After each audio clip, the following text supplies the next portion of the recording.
Okay, good afternoon, everyone. Thank you for joining us today. We'll be talking about mobile logistics using IT and telecom solutions to reduce business risk and manage costs.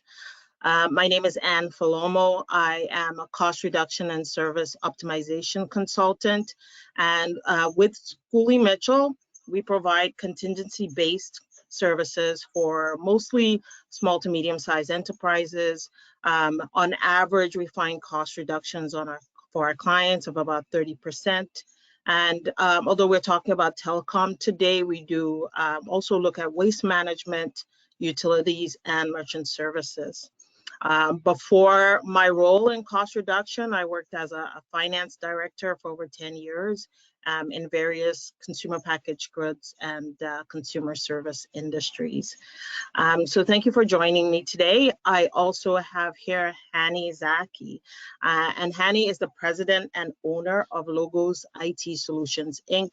He has over 20 years experience in information technology. He has architected, designed, and implemented multiple phone systems for small to medium and large enterprise clients. He's also configured and deployed multiple Outlook 365 tenants, SharePoint environments, and on-premises Windows Server environments. And he can explain all of those technical terms to you. He can understand any business and its system requirements and the ability to make recommendations and create strategic roadmaps for businesses. He has excellent problem-solving skills, planning, and analysis skills, works well under pressure, and delivers results. Right, Hani? Absolutely. We're looking forward to sharing our best practices in cost and risk management, specifically as it relates to IT and telecom solutions. Yeah, well, we'll also be presenting a client case study that highlights how implementing a mobile technology can improve the business process flows as part of the wide IT structure, make sure the security and the system risk are addressed at the same time. Okay, and I'll be presenting also an additional case study, but in both we'll be talking about the importance of getting value for money. While keeping costs low makes sense for most businesses or all businesses really, it's also important not to lose sight of your overall priorities, of our clients' priorities, and make sure they're still getting key service features and the functionalities they really need.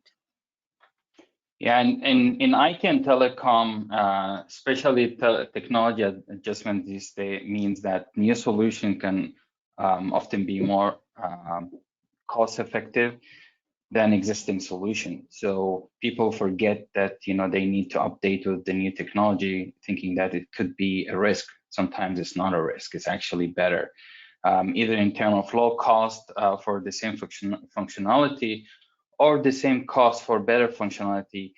Then the cost will be evaluated at that end.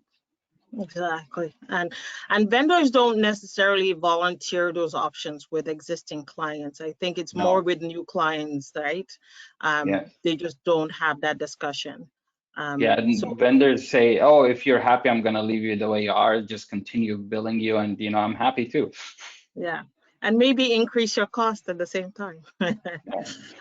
That's right. So often clients have to be independently aware of those opportunities, either the cost improvements or service improvements, and ask the right questions. That's right.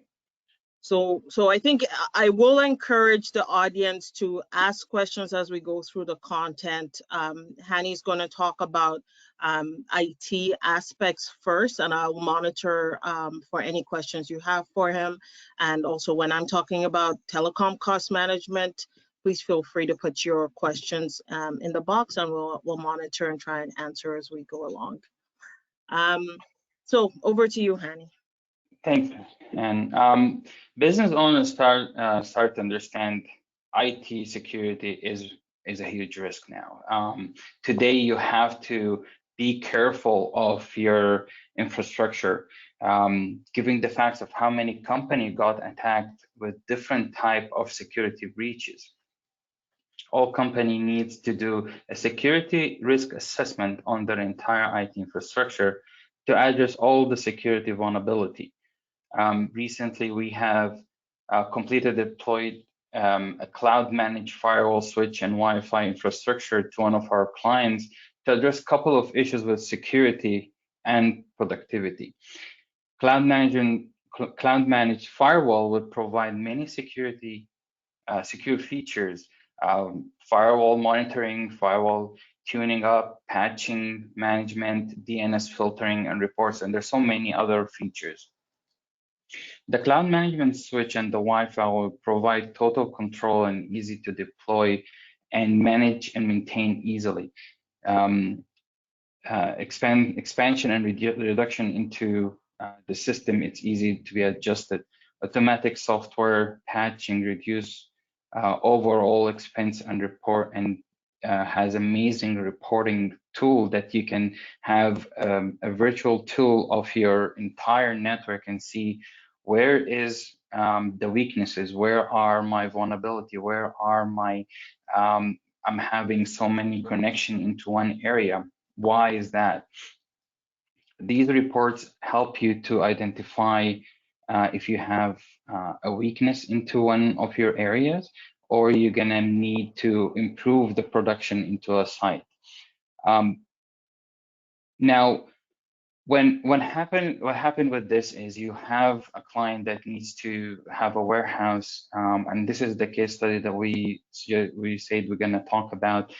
A manufacturer, especially in the manufacturing industry, you have a warehouse, and the communication between the front office and the back is always comes through either email or some kind of instructions. But if you have a automated system that the employees can walk around with certain technology that will help them to fulfill orders and help the production go faster, that's when you will see your production time goes more. So now your production has increased, so you can bring in more money.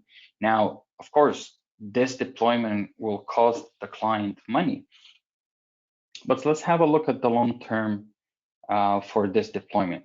A firewall increases the client network security will prevent their network from being compromised and cause a downtime. Downtime, how can we measure downtime? A downtime equal to revenue lost. There's a good example here that look at we'll take a law firm. This is perfect because a lawyer is billable by the hour. So if I don't bill, I don't get paid. So okay, let's say 25 employee into a building, they have a downtime, and each lawyer is like $200. They're billable by the hour. So if you look at per month and you look at the value, this is $60,000 of lost revenue that because your IT infrastructure is not the way in secure enough, or you got hacked or you got attacked. So you will have this huge revenue loss because of your IT. So now when you come and deploy a security system, or you come and deploy a managed system that can have all these alerts and all the features of someone is looking at your network, that 60,000 is actually will be reduced because of the cost of the hardware. A Wi-Fi deployment can enable your client to use the technology in production, and you will have a very secure system where you can have your production servers or all the production hardware are in one network, your employees in a different network, and your guests on a third network. And that way you can have like a firewall between them so they do not interact, or there could not be data breach between the two. So that will increase when you have that type of service and you have that type of production, that will increase your revenue. Now, again, we look back into the manufacturer case study that we talked about, that you have an order come in until by the time it gets to the warehouse has to fill it. All this is manual. But if you have a technology that enables the employee that as they get the order into their mobile device, they fill it as they go, and then they send it to the shipping or the service counter. That time between the order came in to the employee to the service counter have been decreased by half. So now your production have increased by 50%. So yes, there are going to be the cost, but the revenue will increase because of your technology now have helped you or enabled the client to increase their service. We haven't done another case that we've been talking about with that client is we have deployed their voice as a service. Voice as a service is a new technology that enable business to have better service, cheaper. Most of the time, there is always a saving. Especially a client with multiple lines and multiple locations, they will see huge saving when it comes to their telecommunication billing, anywhere from 40 to 60% saving. Our role does not end with the deployment here and installing it. We partner with the client because we look at all the cost. So your telecom today is cost you, let's say $300, and we'll go in and say, okay, why is it costing you $300? And we do analysis and look at the services, we look at the features, we look at all the lines. Do you need that many lines? Do you need that many features? Is this the right suitable solution for you or not? And most of the time, we because of our knowledge and because the way we communicate with the client, we'll always be able to find savings for the client. The voice as a service now enable the client to the salesperson can go actually outside and be able to receive the calls when they're on the road rather than they have to wait until they come back to the office to listen to their voicemail. Now, if someone needs to talk to that salesman, they can just dial their extension from anywhere with a mobile application on their mobile. They can receive that call and make a call, and it looks like it's coming from the company itself. So I think enable this company to help them to be in communication, constant communication with the client. Again, we're giving the scenario where we had this manufacturer company, their sales guys are on the road all the time. They either communicate by email or they have to call their cell phone. So there's all these extra charges for the cell phone long distance. They have to pay for all that. But with the voice as a service, they only have to install the app and they can call them and use data, and that does not cost the company much. So again, we look at all the telecommunication, how are they doing business today? How is this client doing their business? And we find always saving for the client when it comes to telecommunication. But as I mentioned, our work is not done here. Why? Because we partner with our clients to provide them what's called a roadmap. What is this roadmap? This roadmap is we take inventory of all the hardware they have, from firewall, switches, access point, servers, PCs, laptops, everything that could cause them a downtime. And then we put priorities. What are the priority on these hardware? A firewall, if it goes down, that's a high priority. A server goes down, that's a high priority. A switch goes down or access point, it depends where it is. It could be medium priority.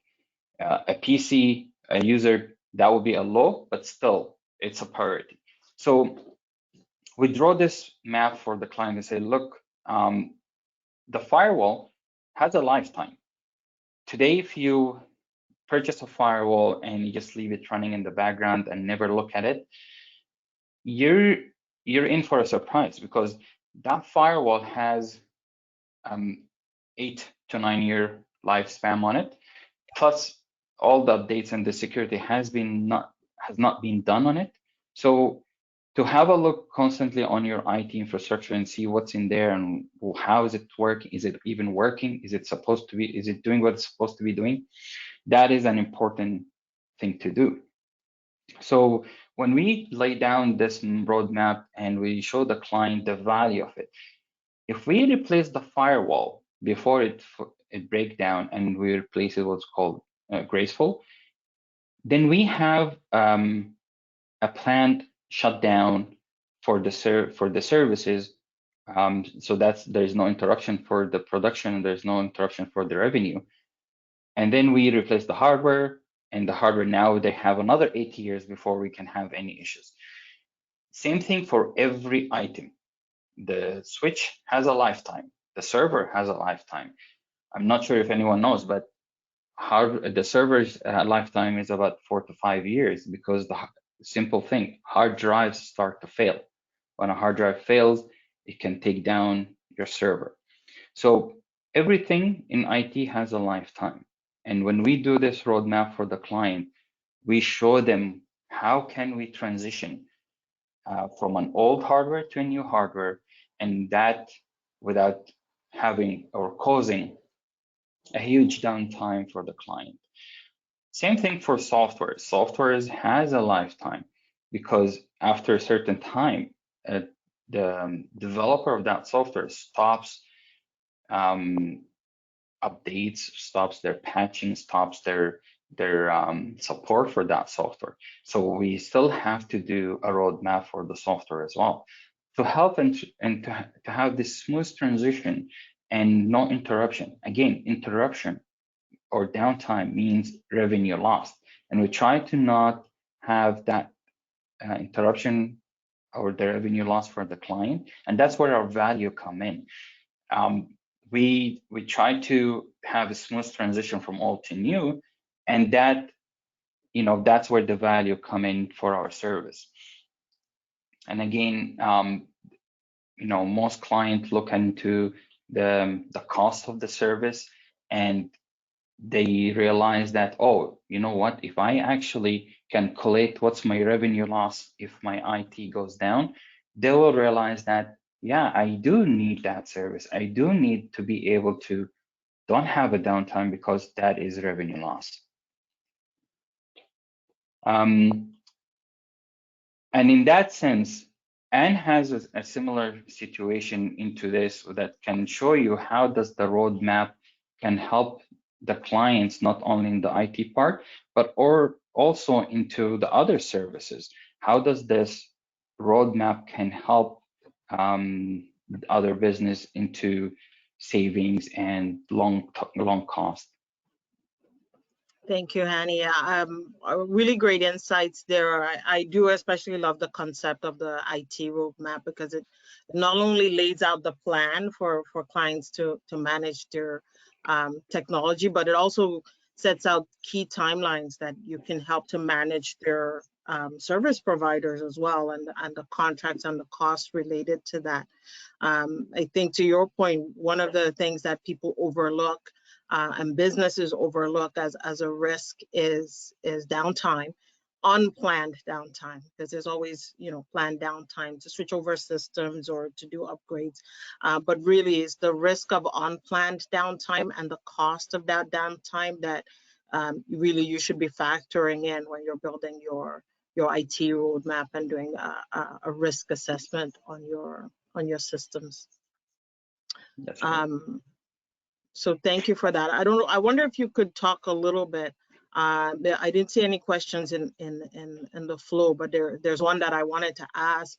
How do you help clients prioritize what the timing should be on their roadmap? When is it critical to change over your hardware? When is it critical to change over your software? That's a great question, because most business they don't have that information. They rely on the specialists to tell them. Each hardware, when you buy it from the manufacturer or the vendor, they do advertise the lifetime of the hardware. So today, a firewall that will, for example, a Cisco firewall, they'll tell you this is the lifetime of this firewall. We suggest that you replace it by that time. a support. A firewall could be, sometimes for the firewall, it could go without no hiccup, but the vendor has stopped the support for the firewall.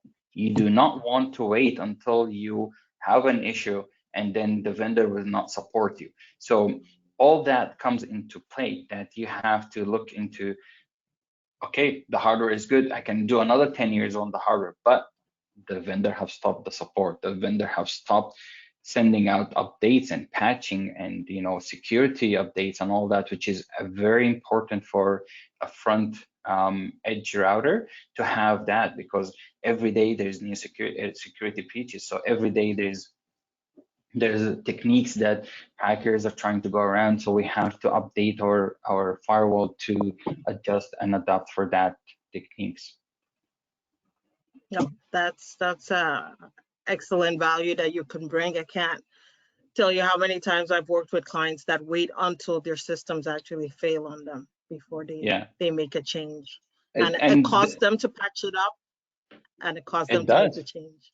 It does, because now instead of if you had a planned shutdown, now you have an emergency shutdown, and that most of the MSPs, they charge double the cost for that, because A, it's after hours probably, B, you have to rush into getting hardware that's not planned, and you have not negotiated costs for it. So now you're forced to buy what they give you. So again, you have to have the right plan so you see the cost saving. Thank you. I'll talk a little bit more now about the provider side. Hani's done a great job talking about technology options. And there's really three areas three elements that we help our clients manage when we're looking at how to help them with their telecom cost management. There's the technology options. There's the providers, and then there's the end-to-end sort of process management. And when we're talking about the provider side of things, there's four areas we look at with our clients. We're looking at rates, we're looking at features, we're looking at contract terms, and we're looking at quality of service. So in the case study I'll be walking through today, the client was in the construction supplies industry, and they were already ahead of the curve in technology, in that they had a voice over IP solution in place. And for anybody who's not familiar with the technology, it's where you don't have a landline, but you do have a phone in your office that basically runs over your internet. So they had that solution in place over 2 sites in the North York area. And similar to Hani's example, they had already gone through an evaluation of their IT security and had a roadmap for their office hardware and software. So really our mandate when we're coming into this client was just to identify if there were savings for them in their voice, wireless, and data services. And for this clients, features wise, they really didn't have any special feature considerations. For voice, they had the standard call waiting, transfer, forwarding of calls coming through. For data, they had their download and upload speeds that fit their requirements, their data limits, they were well within. So there really wasn't a special ask in that scenario. So that takes us to talk about the quality of service. And again, client was happy with their service providers. They had no issues. Customer service was available if they had an issue. And one of the things we come across fairly often is when the business is located in an industrial, or let's call it a low density commercial or industrial park area, they can have issues with connectivity just because they're in areas where fiber networks have not yet been installed, and their data or internet requirements are are way beyond what is usually serviced in that area. This was not that situation, but it's certainly something we're aware of when we go in to see industrial clients.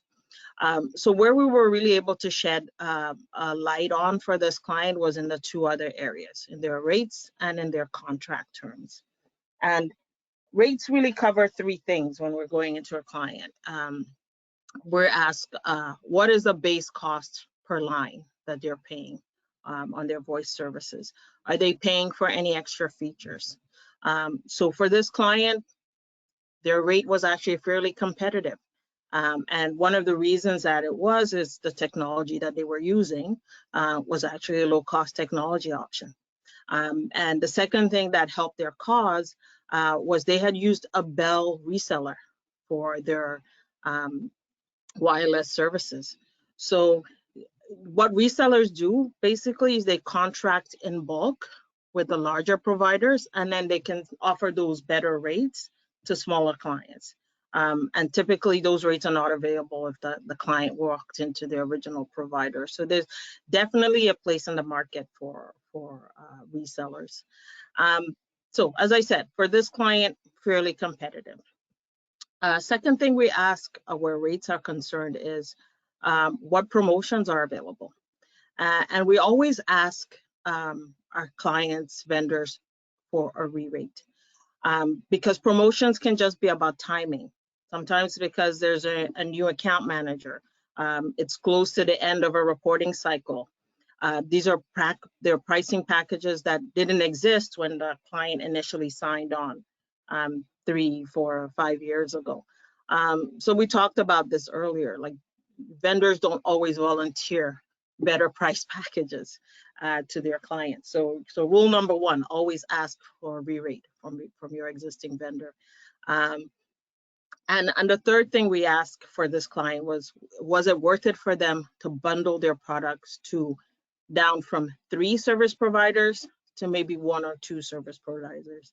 And there's an opportunity there for sure, because a single provider would be willing to offer concessions because now they're offering you 3 services instead of 1. So overall, that client was not in a bad place rate-wise, but there was room for improvement, either in terms of promotions or bundling of services. But because rates don't tell the whole story, the final piece of the puzzle we had to consider for this client were their contract terms. And I'll start by saying that contracts are not for everybody. If you're in a new business and you're not sure of your ongoing requirements, you may not want to commit, to a 3-year contract and either oversupply or undersupply your needs. And sadly, especially in these days, if you're not sure that you'll be a going concern, you probably don't want to get into a contract. But the advantage of getting to the right contract is that vendors will provide concessions in rates or services in exchange for that commitment. So sometimes it's worth it to take the plunge. Usually, on average, we see 3-year contracts. You can negotiate for 2-year contracts, 1-year contract, or up 4 or 5 years. And scope of contracts usually contain things like responsibilities, remedies if things goes wrong, payment terms. Most of those can be negotiated. Even rate escalation. So rate escalation is one of those things I think everybody anticipates. You're not necessarily paying the same price over the term of the contract. There's always a clause, we may have to adjust due to inflation. God forbid something happens and we're not covering our costs. So rate escalation is something most people anticipate, but they can be negotiated. And sometimes in other industries, not so much in telecom, but it's worth asking. So for this client, there were 2 other areas that were an issue. One was the cancellation fees. So cancellation fees are typically anywhere from 50% to 100% of the remaining term of the contract. So in this case, the client was paying an average of overall for all services, $35,000 annually. And because they were early into their current contract, it would cost them over $100,000 to cancel that contract. Yeah, so that was a non-starter for the client. But what was even more surprising, they didn't know they were in contracts. And the reason they didn't know they were in contracts is that they had auto renewal clauses on the original contracts that they signed. So 3 or 4 years ago, they signed 3-year contracts. They thought they were out of, they thought they were on month-to-month non-committed payments. We go in, we do the analysis for them, and we say, did you know your contract auto-renewed and you're actually locked in for 6 years and not 3 years? And by the way, I've seen that happen in 5-year contracts that's going to become 10-year contracts. So it's really, really important that you're aware of the terms of the contracts that you're getting into. I mean, the good news for this client was that their rates were fairly competitive, so they weren't paying, you know, double the market rate that they're going to be locked into for another 3 years. But they actually do have now lost savings because they could have been paying less. And so our commitment to this client is to make sure when next their contract comes up for renewal, we are on top of it. We are telling them, and that's why it ties in nicely with the roadmap that Hani was talking about. It's knowing, it's just as important to know where your contracts come up for renewal as it is to know when your hardware and software is due for renewal. And so you're making a conscious decision to either spend money or not spend money, get locked in or not get locked in. So I think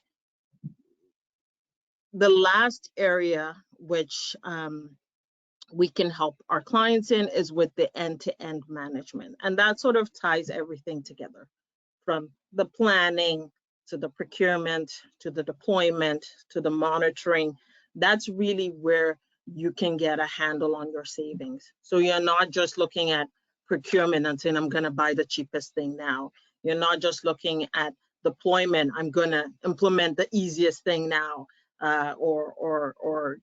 It's really about planning and monitoring and making sure that you're making a conscious commitment at every step of the way. I'll just pause in case there's any questions. Patrick, I think you're on mute. We can't hear you. You're on mute, Patrick. Patrick, you're on mute. We can't hear you. I think we need Kate to send him a message. I'm muted. There you go. There you go, huh? What happened? I had I don't even know where to start. It started with my daughter getting a phone call that she's been in contact with someone with COVID, and then my day has gone downhill from there. So anyway, but that isn't why I was late. That was a technical issue. Listen, I thanks so much, guys, for doing this. And I've been listening for a little while now, and I was just thinking about some news I saw this morning that Rogers is basically buying Shaw out west, and the question that came to my mind just listening to what you were just saying about telecoms contracts is, have you guys found there's any difference between dealing with the big national providers and the and smaller regional ones, right? Like some of the more local people? Are there any advantages to be found there one way or the other? I think the advantage, and I'll let Hani speak to this as well, but the advantage we found with being with the national providers is really if you're an organization with locations across the country, right? Then you can negotiate across agreements at a higher level for all your locations.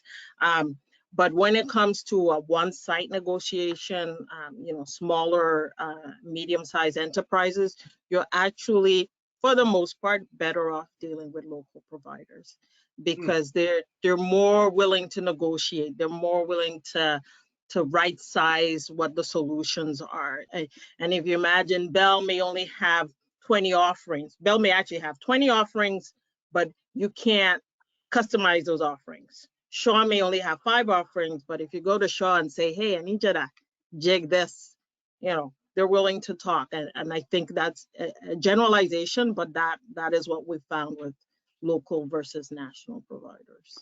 There you go. Yeah, two things that I would add to that is the quality of service that Anne mentioned earlier.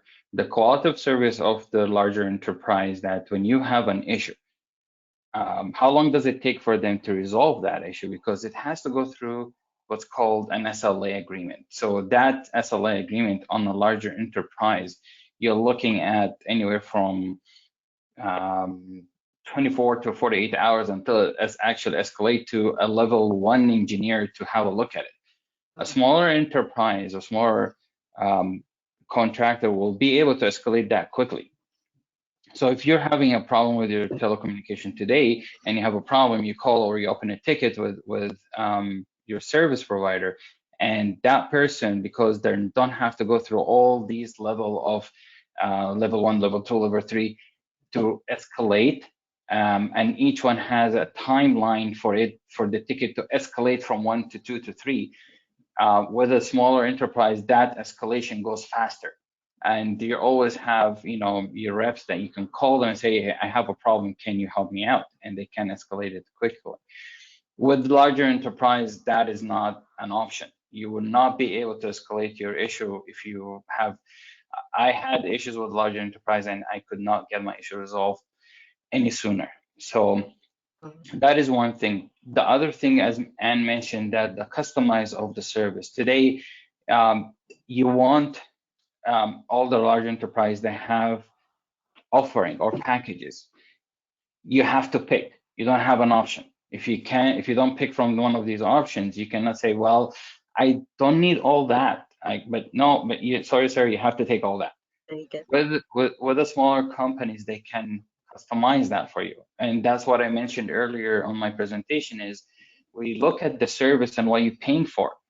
Do you need all these features? No, you don't. So why are you paying for that? Let us customize something that's suitable for your need.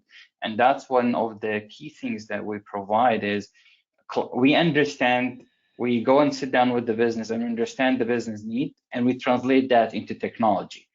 So we can better give them exactly what they need for the cost they can pay for. Valuable service for sure. I can see where that would be very helpful because it's hard to know just sitting there what you're going to use and what you're going to not, right. and whether whether this is something, and there could be things there that you do need that you don't even think of. So that's that's helpful for sure. Okay, I'll let you continue with your presentation, and I'll I'll drop off and I'll come back on as needed. No, that's it. We're done. No, are you? Actually, I have a question for Anne. Okay. I don't see any question on the board, but I have a question for you, Anne, regarding the contracts. So today, you mentioned people don't really go through the contract, but what would advise you say before you sign a contract? Would you say that talk to you first, say, listen, we can go through this contract and the terms and tell you exactly if that contract is, good for you or not good for you? What advice you would say when it comes to signing that contract?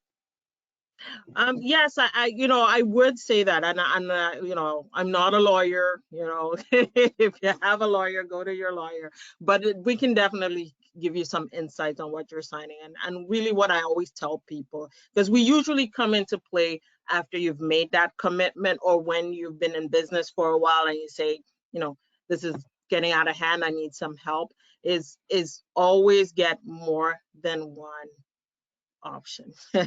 Always get more than one. Even if you think you have the best deal, the cheapest deal, your brother-in-law's mother got you, an unbeatable price, get at least one other option. And then you can compare, right? It may not be better financially. It may actually be better in terms. Like when we're making recommendations to our clients, they don't always pick the cheapest package.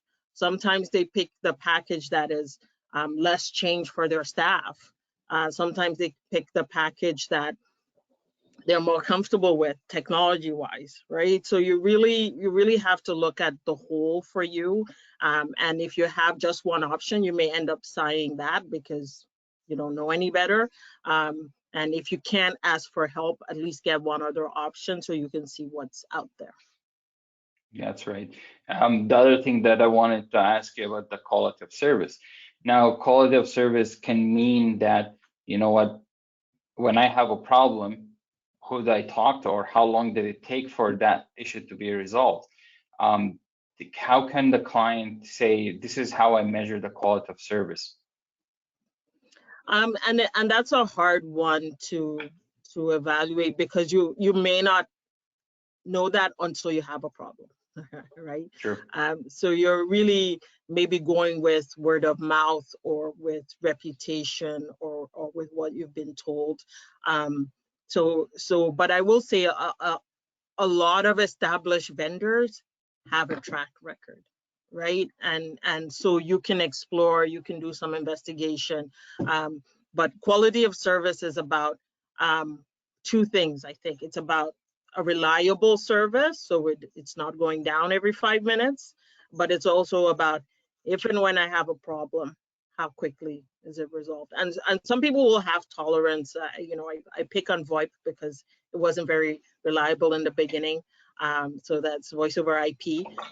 But if you had a provider that was on top of it every time you had an issue, it's definitely less painful that a provider that you can't reach for love or money, right? That's true. That's true. So it's just those are the two things we ask our clients: what's important to you and what have you experienced with your vendor. I've got one for you guys that's been kind of top of mind with a lot of our viewers and readers for the last little while is security, and knowing, you know, that whatever you're transmitting is secure. Obviously there's security about your office systems, but also security in the communications, and things getting picked up and phished and, you know, ransomware and all the rest of that stuff. Hanny, what should people keep in mind when they're what questions should they ask, I guess, about the security that they need for their business when it comes to their telecommunication setup?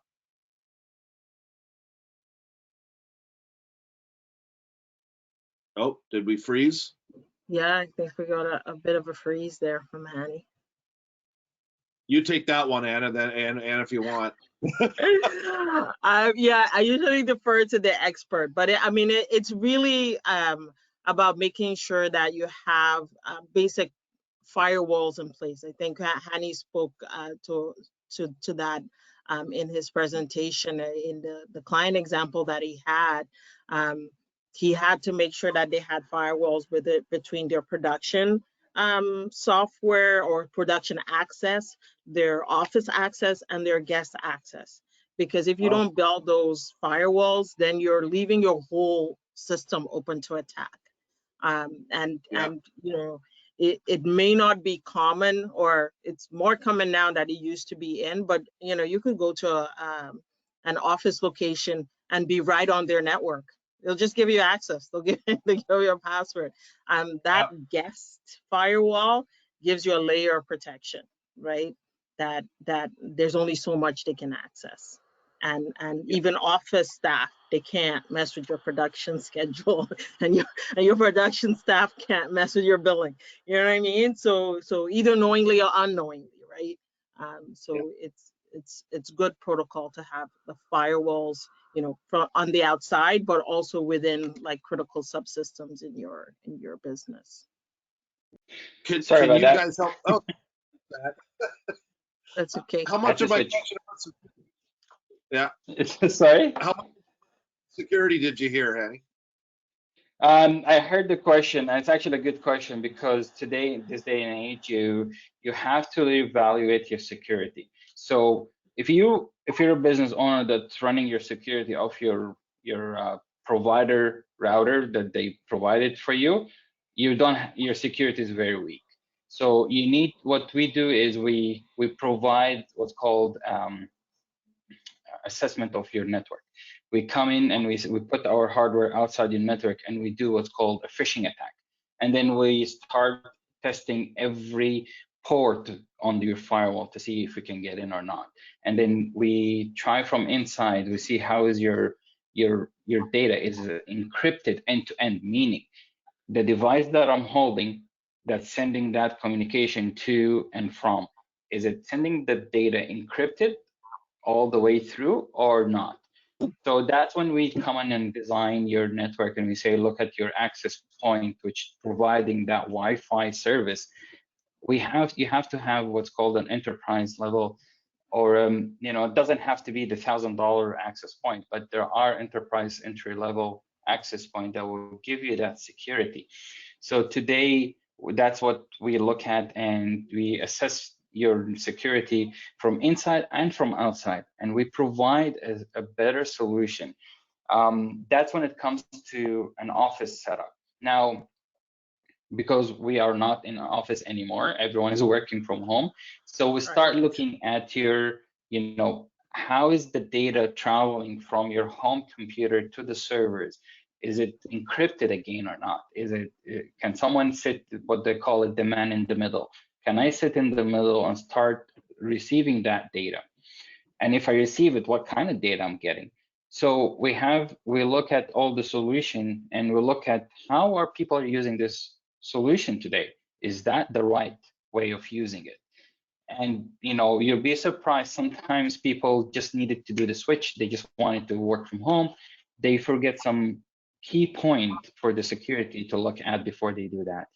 And that's where we come in and we do that valuation for our clients, and we say, well, you need to look into the security better because you're missing that.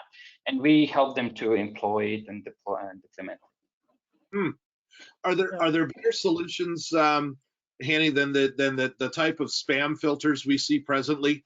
Because the bane of my existence is being unable to get the spam filter to, be in that sweet spot of letting through what you want and, getting rid of most of what. Is there any way around that? Well, okay, let me tell you something. So there is, but any spam filter, they're always guarantee 99.99%. So the 5 nines. So today, when you go into an enterprise, they have this, all the different application or appliance they put into your server, and so the email comes in. They go through that appliance. The appliance always, score the email. So if the email scores high, that means it's not legit. So it blocks it. But it depends what you're using. Today, if you're using the free service for Google and Gmail and Outlook, they're not gonna provide that. But if you go and purchase for example, the Microsoft Office 365 tenant, they provide filtering. They have that solution as a service. So you just pay for that. Now, again, it's not 100%. There's no silver bullet when it comes to email spam, unfortunately. There's always that 1% that's gonna make its way, but at least it's less noise. That's what we aim for, is less noise. Right. Yeah, exactly. Well, if you guys ever figure out the 100% solution, because I'm ready for it for sure. That'll be big money. The 100% spam. Yeah, well, you probably need to put some kind of an AI on it, right? That really knows a lot more than the present systems do, because mine doesn't work very well for sure. Okay, guys. Well, that's great. What I saw of it. Listen, yeah, it looks like we don't have any more questions coming in. So if you guys are all wrapped up, look, I want to thank you guys very much for that presentation and informing us all about maximizing your productivity and lowering your costs with some of the mobile solutions that are out there. And thanks very much from all of our channels here at Annex Business Media. And I hope we got to do something like this again. I think it was very informative. So Anne and Hanny from Schooley Mitchell, thank you very much. Thank you. Thank Thanks, you for Patrick. having us. It's fun. All right. Thank you for having us. Okay. Hope your daughter's okay. She's yeah. It was just a kindergarten class. Okay. Bye, everyone.